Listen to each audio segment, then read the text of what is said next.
I'm going through quarterback changes. You are Locked On Falcons, your daily Atlanta Falcons podcast. Part of the Locked On Podcast Network, your team every day.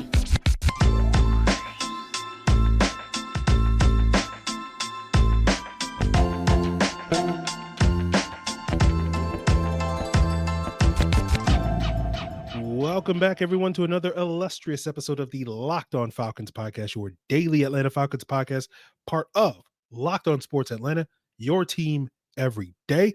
And today's episode is brought to you by FanDuel. Make every moment more. Right now, new customers get $150 in bonus bets with a winning $5 moneyline bet. That's $150 if your team wins. All you got to do is visit FanDuel.com/lockedon to get started. So, guys, if you don't know me, I'm your very humble host, the most humble host, Aaron Freeman, aka Sirius Black, aka Mr. Drew, aka so many AKAs, aka Mr. AKA. Let's add that as a third AKA. And of course, I've been covering the Falcons for many years, formerly at falcfans.com. RIP, still going strong on this illustrious podcast. And I appreciate each and every one of you guys that make this very illustrious podcast your first listen each and every day. New calendar year of 2024. So shout out to all the everydayers that have been with us in 2023 and previous years and will still with us in 2024. And if you want to make yourself an everydayer and enrich your life in the calendar year of 2024, all you got to do is subscribe or follow for free on YouTube or wherever you listen to podcasts. So today's episode, we will be talking about the Bears game. We'll talk a little bit about sort of DJ Moore's sort of historic day, revisit that topic a little bit later on the episode. We'll get into a deeper dive on Arthur Smith's job status, and one of the reasons why he may be retained is because he probably deserves a little bit more credit for sort of helping this Falcons rebuild, and we'll talk about that.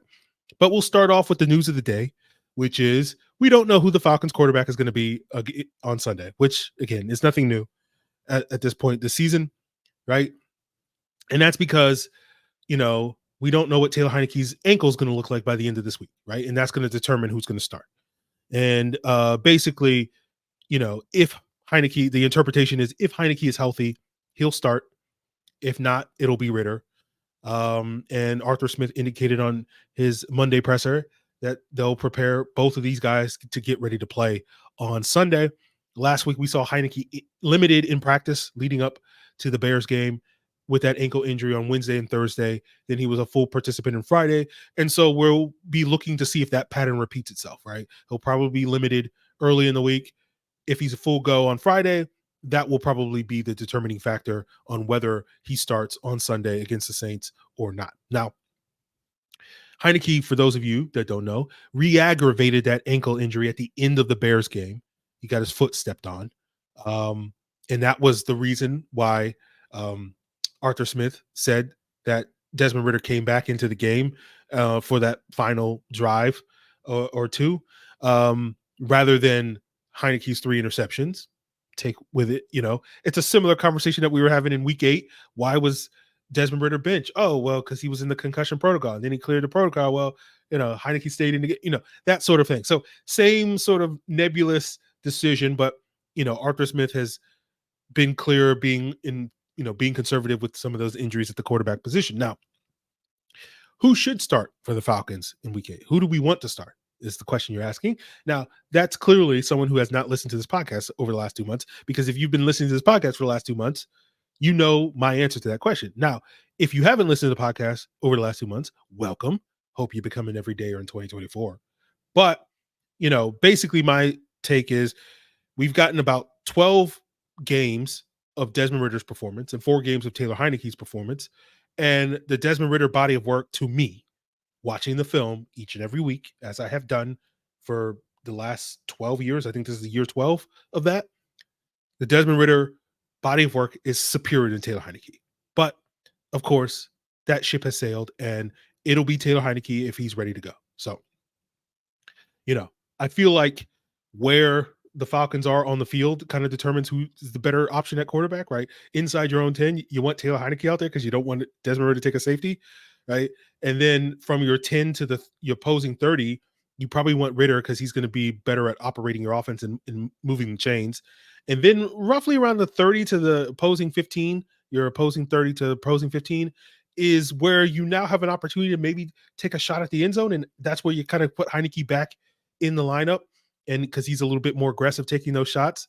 And then inside the 15, the quarterback run game becomes a bigger factor in the red zone. And so then you put Ridder back in there. So we'll see if the Falcons, I'm not suggesting that the Falcons should do this or will do this, guys. I'm mostly being sarcastic when I say this. We'll see if the Falcons borrow a page from the Saints and basically have a two-headed quarterback with Taysom Hill and Derek Hall in a similar way with Desmond Ridder and Taylor Heinicke, but unlikely. And, the Logan Woodside Warriors, where you at, guys? So that's my thoughts on that subject. We'll look back at the Chicago Bears game and the historic day that DJ Moore had due to the Bears exploiting one of the Falcons' weaknesses, and we'll get into that as we continue today's Locked On Falcons. Now, the NFL regular season might be wrapping up, but there's still time to get in on the action with FanDuel, America's #1 sportsbook, because right now new customers get $150 in bonus bets guaranteed when you place a $5 bet. That's $150 in bonus bets, win or lose. The app is so easy to use, and there are so many different ways to bet. Like you can bet live same game parlays. You can find bets in their new Explore tab. You can make a parlay in the Parlay Hub. It's the best way to find popular parlays, and I love a good parlay. You bet a little, you'll win a lot.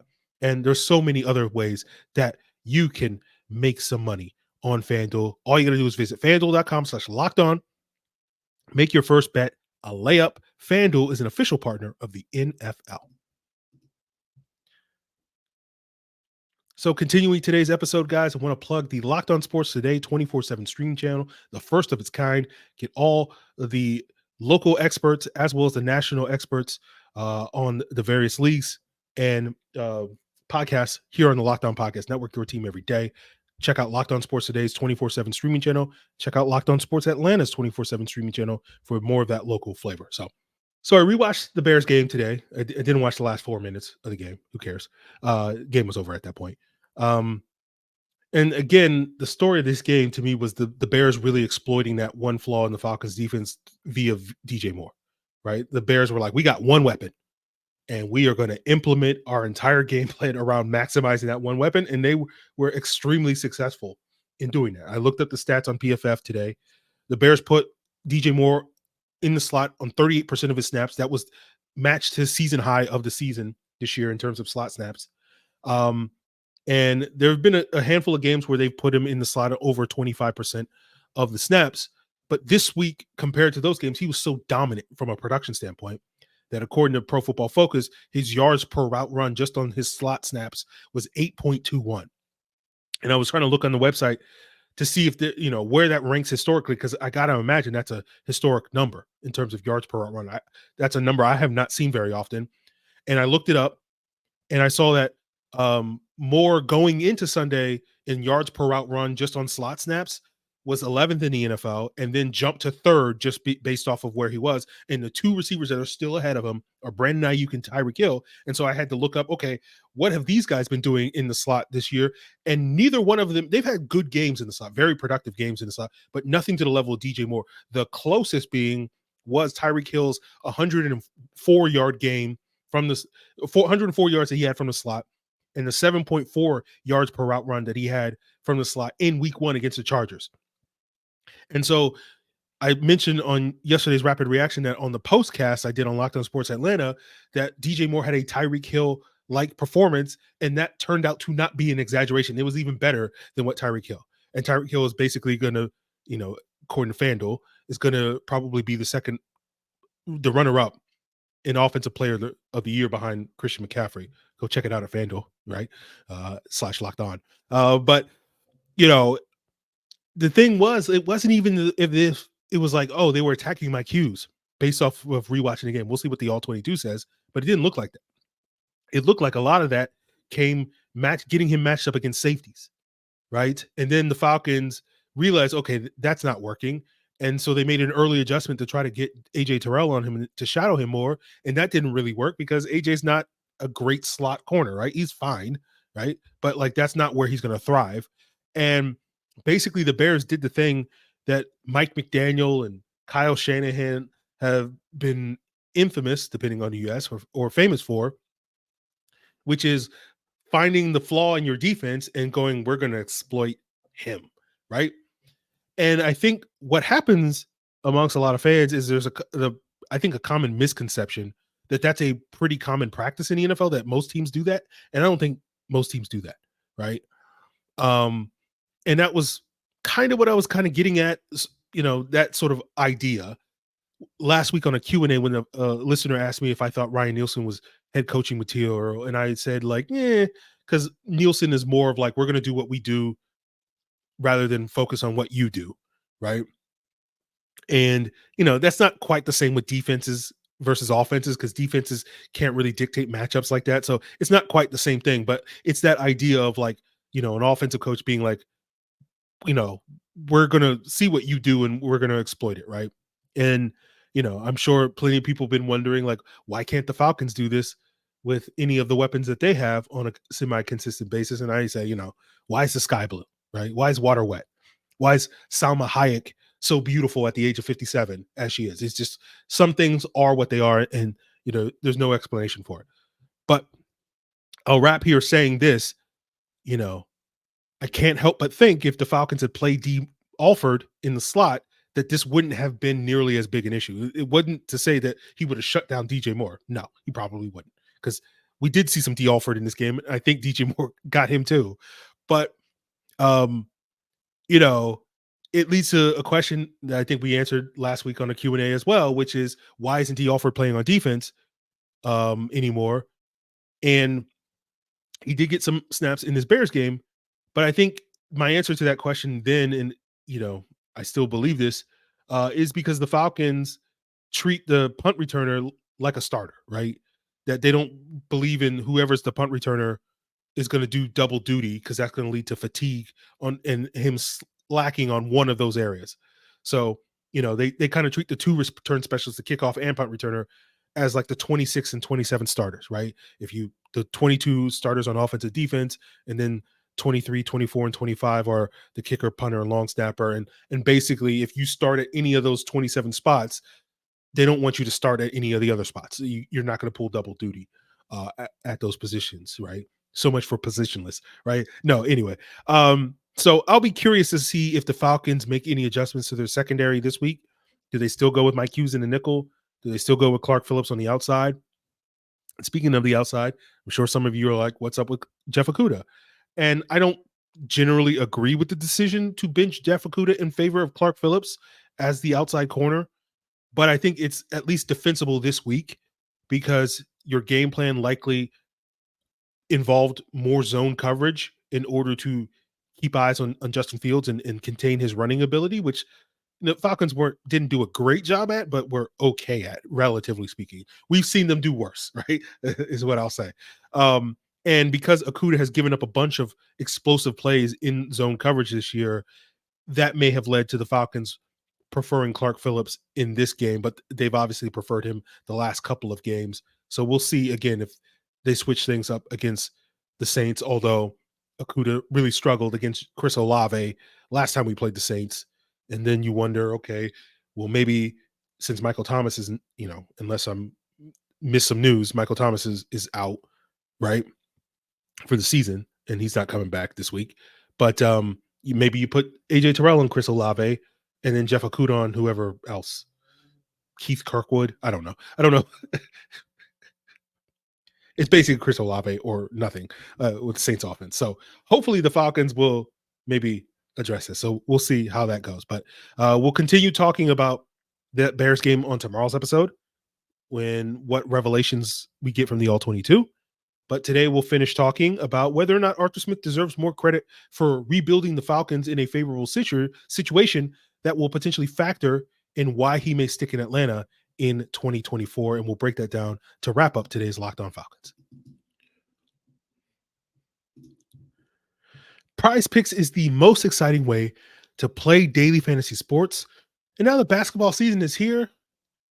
They've unveiled their specials league, right? Where you can combine projections from two or more players from different sports, different leagues, right? You combine NHL, NBA, college basketball, college football, NFL, all that and more. And if you have the skills, you can turn $10 into $250. Prize Picks is simple to play. Just pick two or more players, pick more or less on the projected stats. It's you versus the projections, not you versus any of the players. And the more entries you make, the more money you can make. Quick withdrawals, easy gameplay, and enormous selection of players and stat types is why Prize Picks is the #1 daily fantasy sports app. Go to prizepicks.com/LockedOnNFL and use code LockedOnNFL in lowercase for a first deposit match up to $100. That's prizepicks.com/LockedOnNFL and use promo code LockedOnNFL. Prize Picks is daily fantasy made easy. So, tomorrow, of course, will be the All 22 review, guys, and we'll break down what I see on the film in this Bears game. That's going to be fun, right? But we'll wrap up today's episode with a tidbit that I want to discuss, something that I was discussing with somebody last night on New Year's Eve in the Discord. And basically, this person, I don't want to misconstrue their argument, but essentially they were saying that, Arthur Smith hasn't really done anything to justify being retained. And what I wound up trying to explain to this person was that Arthur Smith has helped rebuild the Atlanta Falcons. And it leads to a discussion of the team's progress. And while the team hasn't made quite the progress over the course of this season that we were hoping for, not how you start, how you finish, all that stuff and more, it doesn't mean that the Falcons haven't made any progress during Smith's time here in Atlanta. And what's going to be interesting this offseason is over the next 80 or so days between now and when the Falcons probably ultimately make the decision on who their starting quarterback is going to be in 2024. That decision will probably be made at some point over the next 80 days by this organization, whether that's going to involve, signing a free agent, trading for someone like a Justin Fields or somebody else, or, trading up in the draft to get a quarterback wherever they're selecting. We'll have a better idea of where their head is at, 80 days from now. But, you're going to hear a lot of people over these next 80 days kind of unknowingly kind of endorsing the job that and the progress that has occurred under Arthur Smith without really realizing that that's what they're doing. Because especially if you're of the mindset that the Falcons should go after Justin Fields and you can kind of drop him into the situation here in Atlanta and he'll potentially blossom here, especially if you consider the situation here in Atlanta, favorable than the situation he has been in Chicago or currently is in Chicago, you're sort of implicitly endorsing the progress. Now, this essentially goes back to a conversation we were having in the summer of 2022 frequently on the podcast about how do you want to try to develop a quarterback. And it sort of involved, I'm cliff notesing, spark notesing, whatever, 3 months worth of content here, but it was essentially talking about the nature versus nurture debate when it comes to quarterback development. And, one of the things we talked about is, I think a lot of people think it boils down to nature, when I think probably in actuality, it's more of a nurture conversation that probably matters more when you look back at the history of the league and the successful quarterback development, because part of that is like, you look at, the last 25 or so years, the modern NFL, and the types of quarterbacks that have been successful come in all shapes, sizes, and skill sets, right? But you've seen a pretty consistent through line that the successful ones go to certain environments that check certain boxes. And sort of the four main boxes that we talked about then, and we'll probably continue to talk about until the Falcons find their quarterback, is going to be, one, in no particular order, but one, a capable run game, right? Because you want to take pressure off that young quarterback to have to carry the offense, right? Two, being a stable offensive line, because when that quarterback does have to throw the football, you want him to be protected. Three, capable weapons for the same reasons that when he does throw the ball, you can actually be a productive passing attack. And then four, being a competent defense, so that your quarterback isn't constantly forced to get into shootouts. And this is a formula for success in general in football, you're right. Like it's not just, oh, this only applies to young quarterbacks. This applies to all quarterbacks, which is why, again, I think the nurture debate matters a ton. And when we look at, many of the successful quarterbacks, the vast majority of the successful quarterbacks over the last 2 decades, they have joined teams that if they check 2, 3, if not all 4 of those boxes, right? Rarely do you see successful quarterbacks joining teams that don't check at least 2 of those boxes, right? Our very own Matt Ryan, is an example of a quarterback that had, all of those boxes in his favor during his first 3 to 5 years here in Atlanta. And that was a big reason, again, not the only reason, but a big reason why he was a successful, quarterback here in Atlanta. And you look at the Falcons situation currently, they check many of those boxes. Now, not to the degree that we hoped for, right? The run game has underachieved this year, but there's no reason to think that this run game couldn't bounce back and be a top 5 unit a year from now, right? That's possible. That's not out of the realm of possibilities. The Falcons are, presumably, we'll see, presumably going to return all 5 starters on their offensive line next year. And the last time the Falcons have done that, and, that has carried through the majority of the subsequent season, we'll see again, time will tell on that, was 2009 and 2010, guys, right? They haven't had that sort of 2-year stability on their offensive line for over a decade. And then you look at the weapons that the Falcons have. Well, I think the Falcons' weapons are somewhat overhyped. You know, I think they have a very capable core of weapons. And then obviously the Falcons defense has been more than competent this year, week 17 against the Bears, withstanding, right? So when we talk about Fields specifically, there's going to be a lot of people suggesting for a lot of those reasons that if you drop Justin Fields into that environment with all of those things that he has in Atlanta that he hasn't consistently had in Chicago, which again, debatable, right? He'll blossom into a superstar. And many of those people would argue that part of the reason why Justin Fields has shown progress over the course of this season is because the Bears are starting to check those boxes, particularly on the offensive line, the defense, and the weapons this year that they haven't been able to check in previous years. Right now, basically what I'm trying to say is, right, and whether you think, Justin Fields is going to blossom into a superstar, I'm sure there are going to be plenty of people that may not necessarily see him as a superstar, but at the very least, significantly a better quarterback than what the Falcons have had in recent years, right? That's probably fair to say. Now, what I'm saying is that doesn't happen without Arthur Smith. Now, I know there's going to be people in the comments being like, well, that's not Arthur Smith, that's Terry Fontenot. And I find it weird that people want to like try to divorce those two guys if they're not attached at the hip, like to me at least, and we're not going to get into it deeply on this podcast, but like it's so obvious to me that the coaching staff is kind of the primary drivers of many of the Falcons personnel decisions, not really the front office, right? Because most of the players that the Falcons have signed over the last 3 years are players that had previous connections to this coaching staff, to various assistants on this coaching staff, rather than, players that Terry Fontenot had past experience with, or, were players just out of the blue that Terry Fontenot was like, I like this guy, I like that guy, bring him here, right? That sort of thing, right? And then when you do look at the sort of front office driven moves, it's more been driven by Ryan Pace than Terry Fontenot specifically. So it's not to sit here and say that Terry Fontenot deserves no credit or doesn't do anything here or anything like that. It's a collaborative process. But I think Arthur Smith and Terry Fontenot are certainly on the same page. But I've seen a lot of people over the last month or two trying to rip those pages apart, and it's like they don't come apart. But the point of me saying all this is that there's going to be a very common narrative over the next 80 days that you're going to hear elsewhere, probably not so much here on this podcast, because I don't necessarily believe it, but I understand why other people believe it. And there's a kernel of truth to it. So it's not to say like people are wrong. It's just more that I think it's a little bit more than this. I just think this is people oversimplifying and being reductive. But basically, you're going to hear a lot of people say the Falcons are a quarterback away. And a lot of that is due to the perception of the rebuild that the Falcons have been semi-successfully, air quotes, undergone over the last 3 years under Arthur Smith.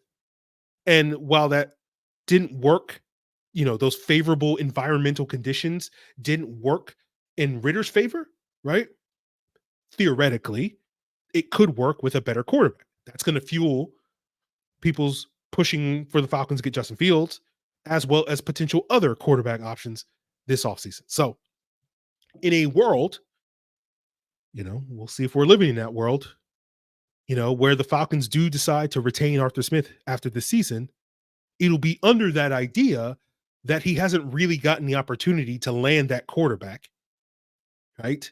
And he'll get like probably one last shot to land that guy this offseason and kind of make good on all this progress, air quotes, progress that the Falcons have undergone over the last couple of years. So that's what I got into with somebody on Discord. I want to share that sentiment here on the podcast because I think it's a pretty good sentiment. Whether you agree with it or not, irrelevant to me. But like that's going to be part of the conversation that we may be having a week from today, if and when we get to Black Monday and the Falcons aren't making a coaching change. If they are making a coaching change, then we'll discuss that and we'll talk about all the reasons why it didn't go right. And a lot of it will basically hinge on, yes, the team has made progress over the last 3 years in building this favorable environment, but we didn't see enough progress within the last year in order to justify keeping Arthur Smith. So that's going to be a conversation potentially a week from today on the podcast. But until then, continue to tune in and make this podcast your first listen. As I still struggle with COVID, I hope the audio wasn't garbled too much with me having a cough drop in my mouth for much of the episode. But, after yesterday's coughing fit on the postcast, I'm like, I got to do my best to prevent, that stuff from derailing the podcast. So hopefully that wasn't too problematic for any of you guys listening to the podcast or too distracting or anything like that. But tomorrow we'll, of course, be breaking down the all 22. And that's it. And continue to check out Locked On Sports Today, 24/7 streaming channel, Locked On Sports Atlanta, 24/7 streaming channel. Check out Locked On NFL. It's all part of Locked On Podcast Network, your team every